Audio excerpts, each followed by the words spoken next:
নমস্কাৰ, মই নৱজ্যোতি আপোনালোক সকলোকে অন্য এটি ভিডিঅ'লৈ স্বাগতম জনাইছোঁ। আজি আহিছোঁ এখন দোকানৰ শুভাৰম্ভ অনুষ্ঠানলৈ।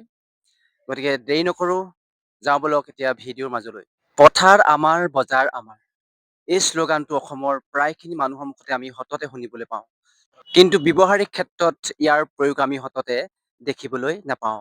ডক্টৰ ভূপেন হাজৰিকাই সেই তাহানিৰ দিনতেই গানৰ মাজেৰে আমাৰ অসমবাসীলৈ সকীয়াই থৈ গৈছিল। আমি অসমীয়া নহওঁ দুখীয়া বুলি সান্তনা লভিলে নহব। আজিৰ অসমীয়াই নিজক নিচিনিলে অসম ৰসাতলে যাব। আমি অসমীয়া নহওঁ দুখীয়া বুলি সান্তনা লভিলে নহব। কিন্তু সেই সময় এতিয়া সমাগত।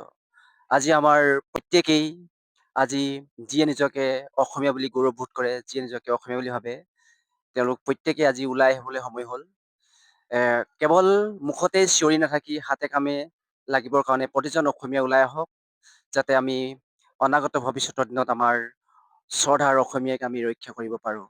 আৰু সেই মহান উদ্দেশ্যৰে আজি আমি ইয়াত উপস্থিত হৈছোঁ।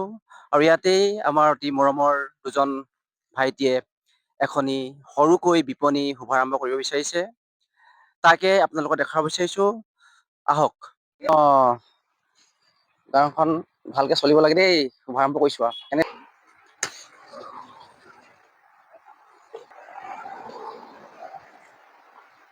ইয়াত ধূপ চাকি জ্বলাইছো দেই, ভগৱানে কৃপা কৰক।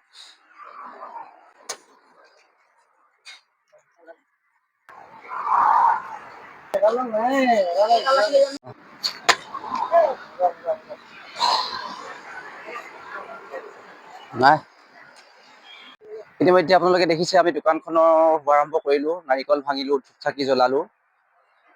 আৰু এতিয়া আমি দোকানখনৰ ঠিকনাটো আপোনালোকক জনাই দিব বিচাৰিছোঁ। ৩৭ নং ৰাষ্ট্ৰীয় ঘাইপথৰ পৰা, আপুনি দেখিছে এইটো ৩৭ নং ৰাষ্ট্ৰীয় ঘাইপথ।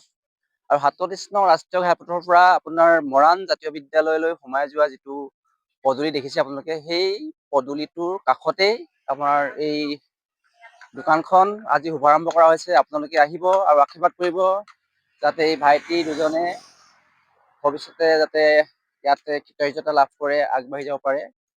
গতিকে আপোনালোকক দোকানখনৰ কি কিনো পায় আৰু ভৱিষ্যতে আৰু কি ইয়াতে উপলব্ধ হ'ব, তাকে আপোনালোকক জনাবলৈ চেষ্টা কৰিম। আহক। চাওক, দোকানখনত ৰঙালাওকে আদি কৰি আপোনালোকৰ বেতগাজ, যিটো এইটো আপোনাৰ বেতগাজ সাধাৰণতে টাউনবোৰত পোৱা নাযায়, এইবোৰ বেতগাজ, কলডিল, এইটো কাঠআলু, লাই শাক, একেবাৰে ঘৰুৱাভাৱে উৎপাদিত, কোনো দৰৱ পাতি নিদিয়া। সাৰটো দিব লাগিব বাৰু, সাৰটো অলপ চলপ দিবই লাগিব, কিন্তু সাধাৰণতে আজিকালি বহুতো খেতিয়কে কি কৰে, চব্জিত মানে কি কৰে আপোনালোকে দৰৱ পাতি দিয়ে। সাৰটো দিয়াৰ উপৰিও দৰৱ পাতি দিয়ে, যাতে মানে উৎপাদনটো বেছিকৈ হয়। গতিকে যিবোৰ খাই মানুহৰ আজিকালি বেমাৰ হোৱাৰ মূল কাৰণ হৈছে সেইটো, দৰৱ পাতি দিয়া শাক, বৰ কম সময়তে অধিক উৎপাদন লাগে। গতিকে আবাৰ এই দোকানত আপোনালোকে থলুৱাভাৱে উৎপাদিত কৰা সতেজ শাক পাচলি পাব। গতিকে আপোনালোকে আহিব।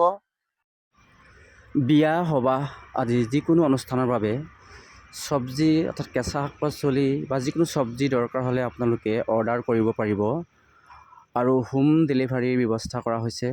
আৰু ফোন নম্বৰটো মই স্ক্ৰীণত লগাই দিছোঁ, আপোনালোকে অৰ্ডাৰ কৰি ল'ব পাৰিব। আজি এইখিনিকে দেখাবৰ কাৰণে আমি ইয়ালৈ আহিছিলোঁ আপোনালোকক। গতিকে আজিলৈ আহিছোঁ, ধন্যবাদ।